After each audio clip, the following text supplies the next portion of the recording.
Hello everybody and welcome to Iron Harvest. Iron Harvest is a game I've been really excited for since its announcement. It was kickstarted successfully back in 2018 and it's now due to come out on September 1st, 2020. So with just 6 weeks to go until release, I decided to check the game out again after playing numerous backer builds, betas and demos. And I have to say, I'm extremely disappointed with the game. The game has a really cool premise and a very unique setting. It's an alternate history 1920 where bipedal mechs roam the battlefield, but instead of doing anything unique with those mechs in terms of gameplay, it kinda just plays like a dumbed down Company of Heroes clone. And I say that as someone who is desperately rooting for this game. I really wanted it to be good. Everything they were saying in their initial Kickstarter was very promising. You know, a focus on tactics over clicks per second, a slower pace to the combat, a penalty to unit blobbing, unique mech warfare including melee, and a vast range of abilities. So, what's the issue? Well, unfortunately, it just doesn't deliver upon what it set out to do. It's fast-paced, it's quite simple, and the mechs have no depth to them. The general gameplay of a typical skirmish match is then just like Company of Heroes, capturing nodes, generating resources, and then securing victory points to win over time. So that's the reason I'm going to be comparing it a lot to Company of Heroes, because it does borrow a lot from it, and it could really be considered a clone. Now, for those who don't know or aren't familiar with Company of Heroes, especially Company of Heroes 2, it's a World War II RTS that had a very rocky start, but through numerous updates and improvements, it's kind of quietly become a really solid RTS with a strong community behind it that typically averages about 7,000 active players at any time. It's not a dead game by any stretch, and there's plenty of user-generated maps, a really robust AI, and a decent competitive scene. I actually just recently started playing it again, and I'm really enjoying it, having long 40-minute to 1-hour matches with a big back and forth against both players and AI. It's really been great. And all of this you can get for about $20, or far, far less if you grabbed it on a sale, where it could go as little as $5.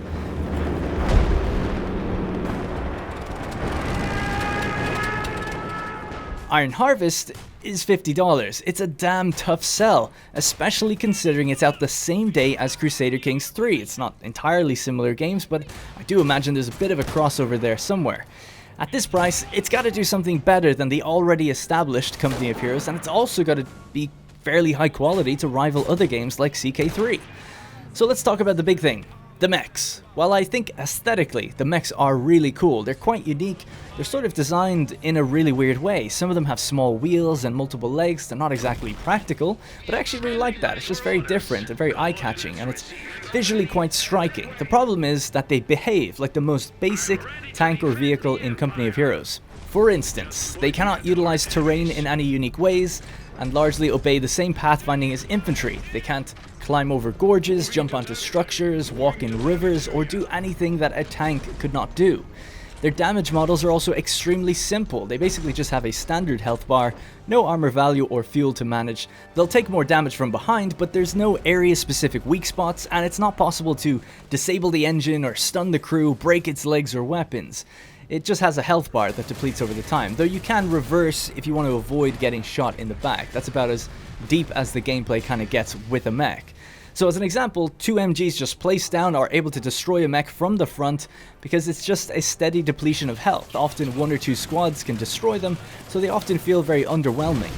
Because the mechs are so simplified, there's no component parts or upgrades, you can't place new weapons on them, change out their legs, or change their armor.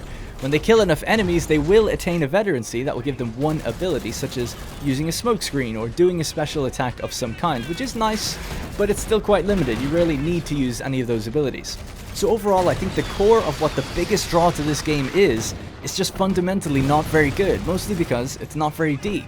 And because the game isn't that deep, it's become quite fast-paced. One of the original goals of Iron Harvest was a focus on tactics over clicks per second, but with such limited options, there's really not much room for tactics, and instead clicks per second completely dominate the game. So what about infantry combat? Infantry combat is pretty simple in premise. Units have health points, the more damage they take, the lower it goes, and they start dying off. Infantry have several states. They can be in cover or not, they can get into buildings, and they can also be pinned down by heavy machine guns. So to make another comparison to Company of Heroes, infantry in that game have 4 levels of cover. They can be exposed, neutral, half cover, or full cover. When it comes to being pinned, they could be half pinned, where they drop to the ground, and fully pinned, where they can't move anymore. So it's just a subtle difference, but Iron Harvest just removes a little bit of that complexity. One unique thing for Iron Harvest is that if 2 infantry units are up close, they'll stop firing and actually get into a melee.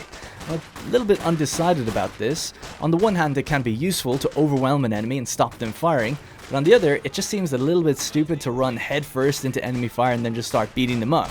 I'm worried that it's just a little bit too easy. When you've got 2 friendly units, you hold one back and you send one into melee. That stops the enemy firing, and your reserve guys can easily keep shooting at them. There's no fear of friendly fire when you're just shooting into the crowd.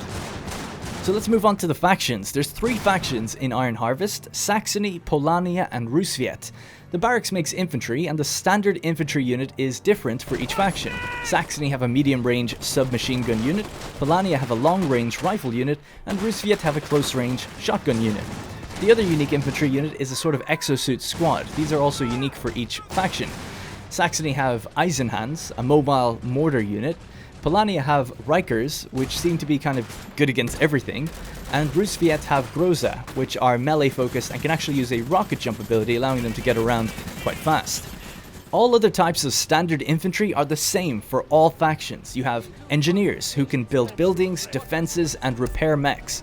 They do have slightly varying bunkers that they can build, but largely they act the same.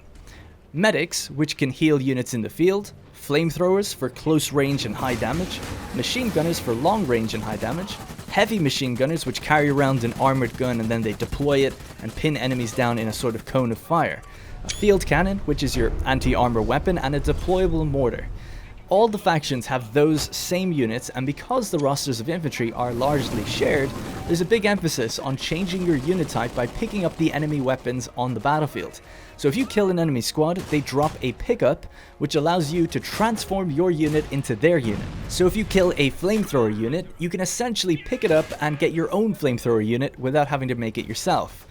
This is kind of another area of simplification. In Company of Heroes, if you pick up an enemy flamethrower, your squad just gets a flamethrower. You don't become a different squad because of it. They have their old weapons, plus a new one. Now, I'm not saying this is a bad feature, not everything has to be like Company of Heroes, but the result of this is that it's extremely fast-paced. It's not really rewarding that long-term planning it talked about, instead it's instantly allowing you to change units on the fly. And there's often weapon pickups just in the maps at the beginning to encourage you to do this. You can turn a unit into an engineer, repair a vehicle, and then turn it back into an assault, all in the space of about 20 seconds. After a time, the weapons will even disappear, so you gotta be quick to micro and see if you need to grab something quickly. So that's kind of the infantry squads, but the real variety in factions comes from the different mechs. Each mech is unique to its faction, and each faction has 7 mechs to choose from. They do all fit sort of the same roles, but operate a bit differently. For the sake of time, I'm not going to go through all of them here, but mechs range from carriers that can actually transport units, artillery mechs, anti-armor, anti-infantry, and 1 or 2 special ones like the Rusviets have a flamethrower mech, for instance. One of the 7 possible choices is a hero mech that you have to choose from the lobby screen. You have 2 choices, an early hero that comes with no mech, or a more expensive late game hero that does come with one. These are quite different and have a unique ability. Saxony have Brunhilde, which is a large broadside mech that can transport troops. Polania have Lech Koz, a melee focused mech that can also have a short range gun. The Rusviets have Les Zubov, who uses another sort of melee-focused mech with saw blades, and it can also do a rocket jump, so this one is really versatile at getting around the map. These mechs definitely enhance the flavor and uniqueness of each side, but after a while they do start to feel quite basic. I'm itching for more to do with them. Melee combat is really underwhelming. I was hoping to see mechs crush soldiers or fall on top of them if they got destroyed, but they just don't take any damage. When trying to recreate the Kickstarter trailer by stabbing a mech's internals and pushing it, I was just met with a flat charge that went nowhere, clearly showing that that must have been a scripted scenario. The coolest moment I had with the mech was using one of the largest ones to sort of bulldoze through a big building on the map, appearing on the flank of the enemy. It was a really cool moment, but moments like these are sort of ruined by other moments where mechs can't even get over barbed wire. And that's actually intentional. The engineer can build barbed wire, and the tooltip describes it as stopping light mechs from crossing. Now, of course, 6 weeks to go, the game is still subject to balancing and all that, but a lot of these seem to be core mechanics that won't change. A lot of the feedback in previous demos years ago was the same, about speediness of combat, lack of variety in mechs, and it hasn't really changed. A standard game in Iron Harvest is set at 15 minutes, with a very long timer set to 25 minutes, and the fact that developers consider that to be very long shows that this is just a very fast-paced RTS game, which, if that's what you're into, it might actually be really great, simplifying Company of Heroes' formula, adding a cool setting, and cranking up the game speed. Unfortunately, it's just not for me, and it's not really what they said it would be. Now, there is also 3 single-player campaigns in the game, 1 for each faction, with around 8 main missions each and cutscenes in between. So, if you're just looking for a single-player RTS and you don't want to get involved much with skirmish or multiplayer, then there is a bit more for you here. But again, from what I've played of the campaign, it seemed quite simplistic, and it honestly was just a bit boring to me, as you don't get access to much mech combat until later in the game. And having played skirmish, I know what mechs are coming, you know? Most of the campaigns are locked out though, so maybe there's some stuff in there we don't know about, but that is a big maybe from me. So those are my thoughts about Iron Harvest. With this game, I would absolutely love to be wrong, or just love it if they updated the game to slow things down and add a lot more depth to the interplay between mechs and infantry. This to me feels like an early access game, but it's not. It's actually a year overdue their original release date, and it's got a hefty price tag. I'll be uploading 1 or 2 full matches in another video alongside this one for those who want to just judge the game for yourself, see a full game, hopefully you can get a full picture of how it plays. Let me know what you think of Iron Harvest in the comments. Am I way off in this one? What would you like to see in a game like this? Is an RTS single player campaign something you're even interested in? As always, if you like this type of video, consider leaving a like. This is a sort of obscure game, so any help is always appreciated. Thank you very much for watching, and I'll see you in the next one.